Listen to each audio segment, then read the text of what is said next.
Good evening, friends. Good evening. It is with joy that we come into your circle once again, just to leave with you one or two words.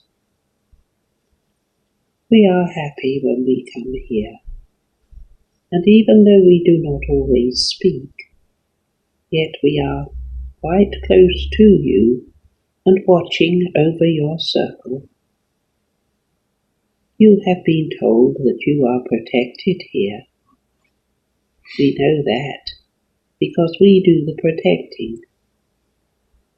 And you have also been told of the work that you do in helping those on our side of life who are wandering in the darkness.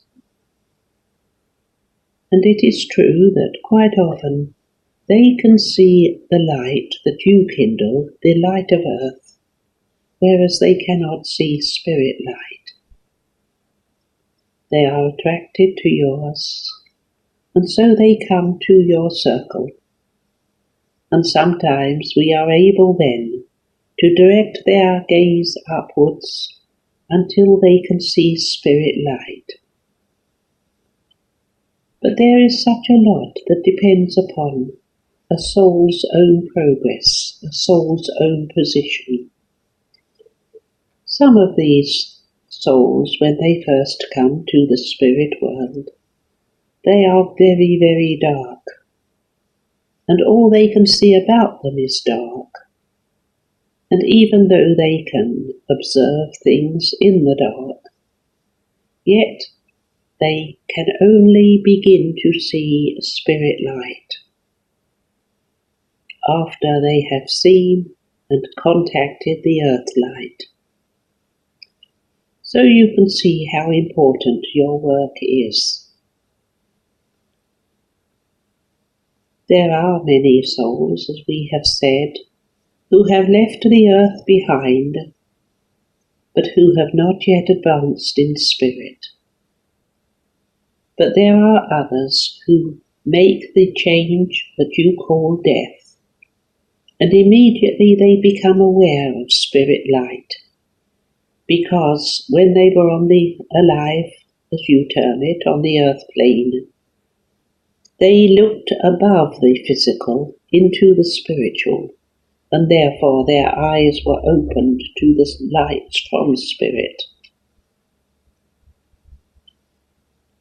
There is so much in your world that is beautiful, so much that is good, and yet there is so much that is dark and wicked, so much of ignorance and bitterness and intolerance and hatred.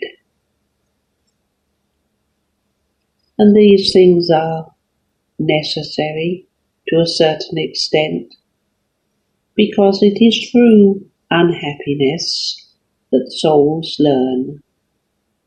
Sometimes it is necessary for them to undergo a life upon earth of immense difficulty, and it is when they come to the other side and begin to realize that the miseries that they had in the earth life were partly their own fault and were partly the karma which they had to undergo in order to develop.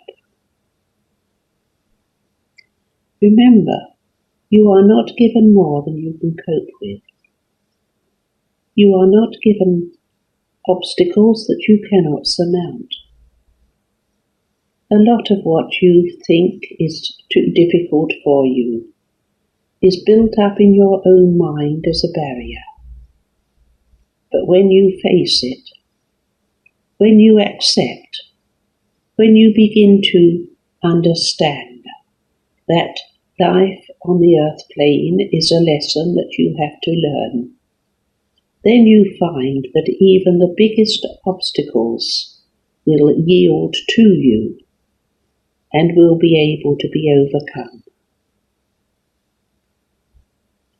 Your passing through the earth plane is a passing through school, a testing ground for you, a place in which you can build your character.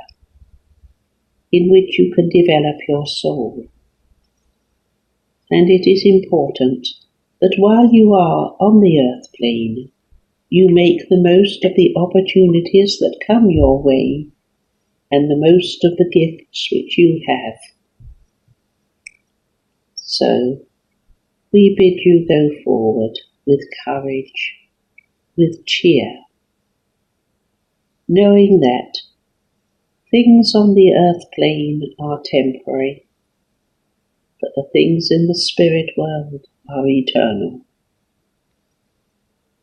Always strive for the truth as you see it, but always respect the truth as other people see it also. Try not to condemn, but try to give love. Try to make harmony wherever you go.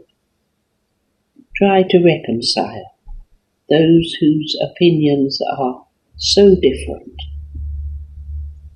Try to understand and give love to all. It is a very simple message, we know, but it means such a lot, both to you on the earth plane and to us in spirit. We say good night to you, and we bid you Godspeed. To our brother who is going to travel so far, we bid you keep your eyes and your ears open. Realize that you will find things which are strange to you. You will find ideas that seem to have no roots within your soul at all, but they are equally important. To all of you, I bid you good night and God bless you. God bless you. Thank you.